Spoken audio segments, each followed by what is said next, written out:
Somebody's giving grand jury testimony. Welcome to Culture Screen, where we analyze culture.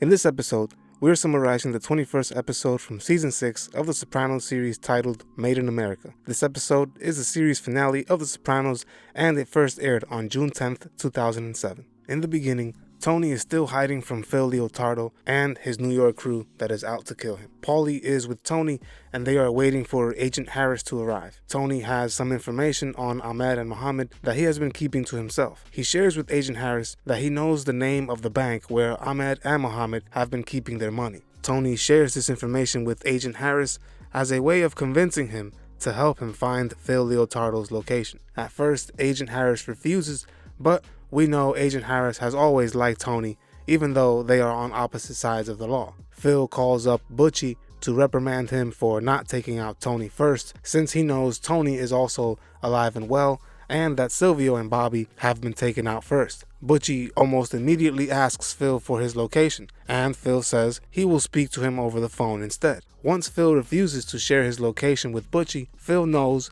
he is still at risk of being murdered since Butchie has not taken out Tony yet. We get the feeling that Butchie is trying to find Phil's location as well so that he can take him out instead. Phil ends his call with Butchie by telling him that after this war against the DeMeo crew is all over, he will meet up with Butchie. Butchie knows he will most likely be taken out by Phil for botching the hit on Tony by taking out Sil and Bobby first. Later on, Agent Harris calls up Tony. Agent Harris knows Phil once tried to have a fellow female FBI agent violated and beaten. As a way of enacting revenge against Phil, Harris calls up Tony to share information he has on Phil's location. Harris tells Tony that Phil has most likely been making phone calls from gas stations near Oyster Bay in Nassau County. Tony is ecstatic to hear the news, and he immediately sends his men to search Oyster Bay for any and all payphone locations. As we catch up with AJ, we see he is with his friend Rhiannon. They are in the woods parked on top of leaves. They are listening to It's Alright Ma by Bob Dylan. The two are about to finally get intimate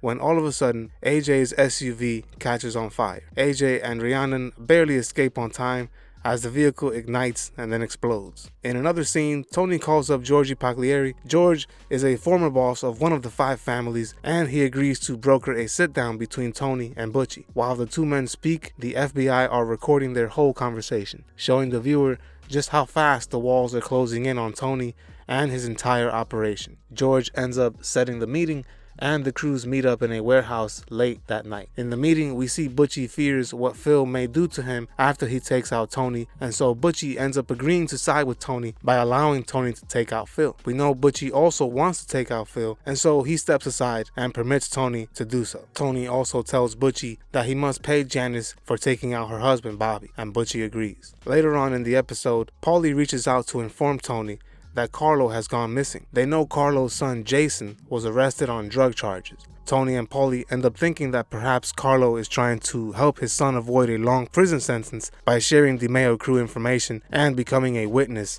against Tony. When Tony meets up with Patrick Parisi at his home, they celebrate that Meadow and Patrick are going to get married. During their meeting, Tony tries to get information out of Pat Parisi as to what is happening with Carlo and his son Jason. But Patrick does not discuss business, especially not in front of his wife and son. As Tony is driving down the road, he spots AJ jogging. When AJ jumps in the car, he surprises Tony by telling him that he is going to join the army. AJ has been reading a lot about the then ongoing war in Iraq and Afghanistan, and he feels like he should do something about it. Tony and Carmela try speaking to him about how dangerous it is for him to join the military while the country is in an active war. Carmela and Tony instead end up coddling AJ again by getting him a job working for Little Carmine in his production company. AJ is also given a new BMW, and we see he is back to being his normal, spoiled self. I'm gonna join the army. Remember, I am summarizing this entire series as well as other popular works of literature, movies, and TV shows as well. Subscribe and click the bell so you don't miss the next episode or series. Sweet as she looks, she left my stove on purpose. As we catch back up with Paulie, we see he is having an issue with a cat that has showed up at Satrialis. The cat continues to look at a picture of Christopher Moltisanti. The cat serves as a reminder to the viewer of what Tony did to Christopher. The worst thing Tony does in the entire series is taking out Christopher, and the viewer is reminded of this by the cat. Paulie says that he moved the picture of Christopher Christopher, and the cat followed the picture to its new location. It is also suggested that the cat could be the ghost of Adriana staring at Christopher. Throughout the series, it is made clear that ghosts and spirits, as well as heaven and hell, do in fact exist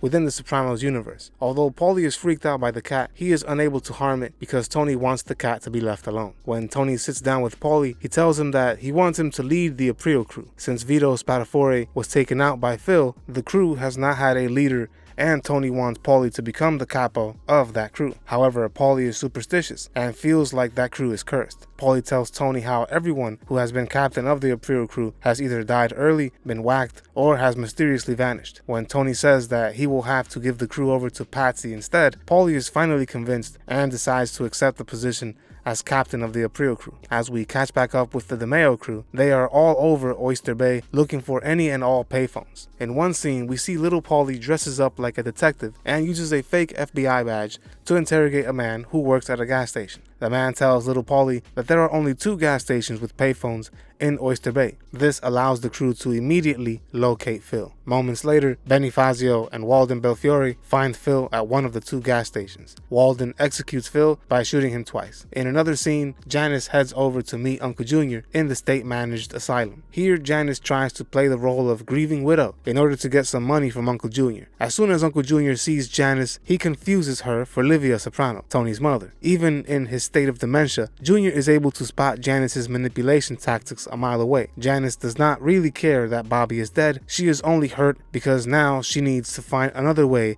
of getting money. When she shows up to visit Uncle Junior, Junior sees right through her, and even Uncle Pat, who is with Junior at the time, notices the attempt made by Janice to squeeze Uncle Junior for some money. In the following scene, Uncle Pat ends up telling Tony about Janice trying to squeeze money out of Uncle Junior, and this prompts Tony to visit Uncle Junior himself. Tony tells Uncle Junior that if he ever comes across any money, it needs to go directly to Tony so that he can safeguard it for Bobby's children. Tony reminds Junior that if he gives any of it to Janice, she will simply blow through it, and that he should do what's right for Bobby's kids. After Tony speaks to Junior, he realizes that Junior does not even know who he is. Junior also has no recollection of ever being a made man. Tony ends by telling him that he and his father ran North Jersey back in the day. Tony gets up and walks away from Uncle Junior one last time with tears in his eyes. In the final scene, Tony agrees to meet up with his family at Holston's. Now that Phil Leotardo has been taken out, Tony feels like he is in the clear and that the war is over. Carmela and AJ are with Tony. Tony tells Carmela that Carlo has flipped and he will likely testify against him. The Sopranos are waiting for Meadow to arrive. While they are waiting, a man wearing a members-only jacket enters and takes a seat at a booth. The man looks around and identifies Tony. He then gets up and heads to the bathroom. Outside of Holston's, we see Meadow is struggling to parallel park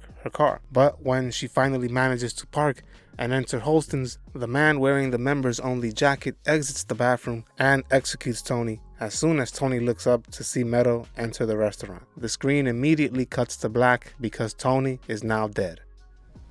You don't know who I am, do you?